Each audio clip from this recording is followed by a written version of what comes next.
Hey guys, Dole here with Dole's Basement Records, man. I hope everyone's doing well. This is going to be a kind of a vinyl thread that just started yesterday from me, myself, and my vinyl. His name's Kevin. Cool dude. Check out his channel. I'm going to leave the link in the description so you can check it out. Hit the subscribe button for him. Leave a comment or whatnot. But he's starting a thread kind of about, bands breaking up. Which ones broke up kind of in your lifetime, and how do you feel about it? So I picked a few bands. A lot of bands, So the ones I want to talk about kind of broke up in my teenage years, then some kind of later on in my lifetime. But we're gonna start off with a band that before they started a band, they were in a band called Guns N' Roses. Most of them.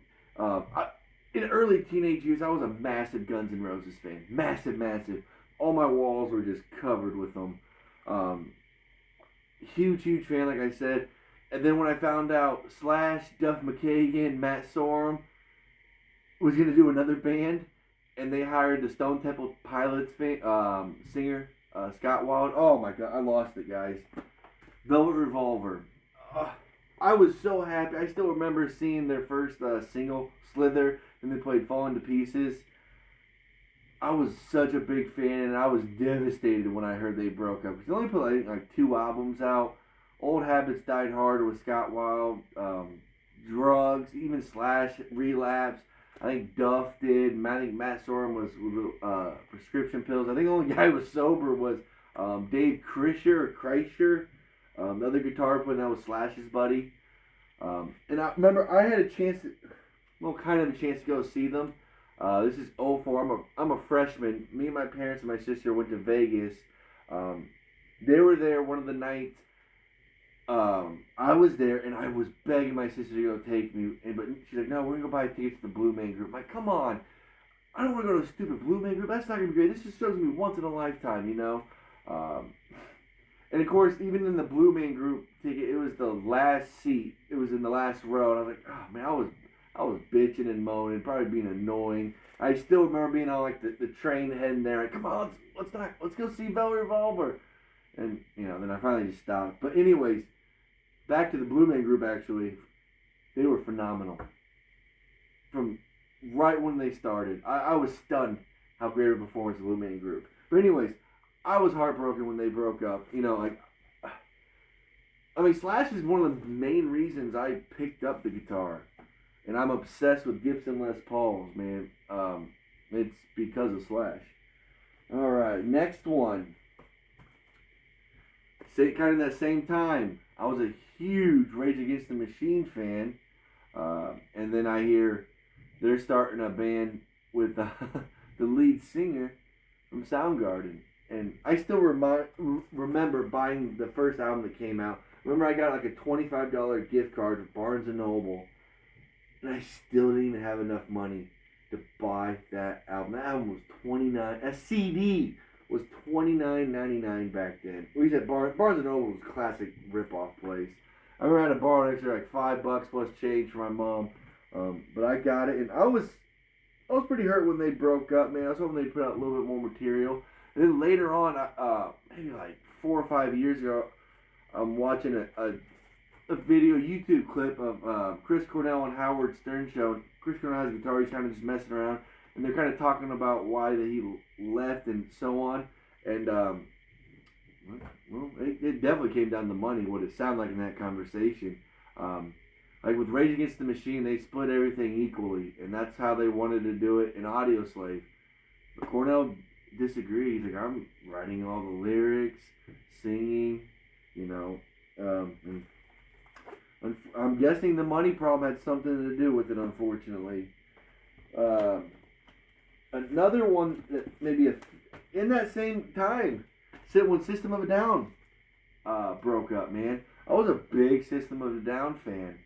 And I kind of find out years later kind of why. I've heard all of them couldn't agree on anything. Like, good God.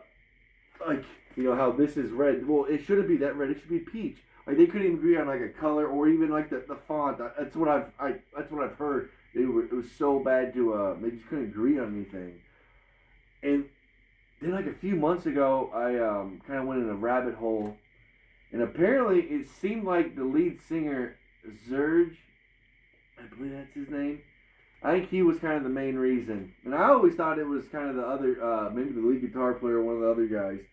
But I think he wanted to take System of a Down kind of in a different view. He didn't have the same musical taste or likes as the other three guys, which was unfortunate.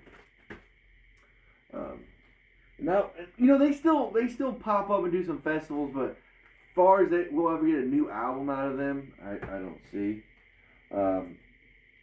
CKY. I've been a diehard CKY fan since I was a kid, man. Viva La Bam, the Jackass guys, Bam Margera, Ryan Dunn, but Bam Margera's brother had a band called CKY. They actually broke up like 5 or 6 years ago, 7 in that area. They kicked out their lead singer, lead guitar player, the guy who wrote all the lyrics. I was like, what the hell, man? And Darren Miller, who's pretty much the brains, and they kicked him out of CKY and pretty much came up with the name. He has one of those guitar tones, like certain people when you listen to it, you can say, oh, that's him. That's that person. It's so-and-so. He has a real distinctive guitar tone.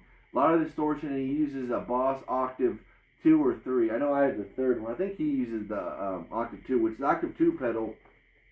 So it's really cool. If you get a lot of extortion, get in that metal zone. But that Octave pedal will help kind of clean. It will still stay real extorted, but you can hear the individual notes. So if you ever hear like a real good metal band, and you can kind of hear the distorted notes a little bit, they ring out a little more. They're using an Octave 2 pedal, and he uses a real oddball tuning. It's not your standard tuning where most of this stuff was in. And then another one that just broke up. I think they all became still friends. It was time. I was a big Him fan when I was like 12 to like 18. Thank God I couldn't get tattoos when I was like 15 or 16, because I'd probably have, God, man, I had probably 5 holograms on me. I think it's still a cool symbol, don't get me wrong. I definitely kind of grew out of that music. I call them like the love metal band. Metal, but they kind of write about lovish lyrics and everything. I saw them live on my birthday on Halloween, like an 08 or so. It was a pretty good band, or a good time. But yeah, they broke up maybe about the same time with that CKY, like 5 or 6 years ago, kind of. They did the farewell tour, and then that's been it. Like with him and the CKY, I wasn't hurt like I was when I was younger, especially like with the Velvet Revolver and Autosave. Yeah, I was still probably like 15 or 16 when they broke up. I was like, damn, man, I kind of wanted them to have some more time together, maybe work on another album or so, but it just wasn't in the cards. And who knows, maybe the CKY band, because they do not do well without Darren. I've seen some of their live videos. And they can never keep a bass player for some reason. They probably have had 10 bass players in the last 25 years. But, alright guys, that's going to be it. And remember, check out Me, Myself, and My Vinyl. I'm going to put a description, or I'm going to put a link down in the description so you can just click on it, follow them, subscribe. And other than that, guys, that's going to be it. Have a good one.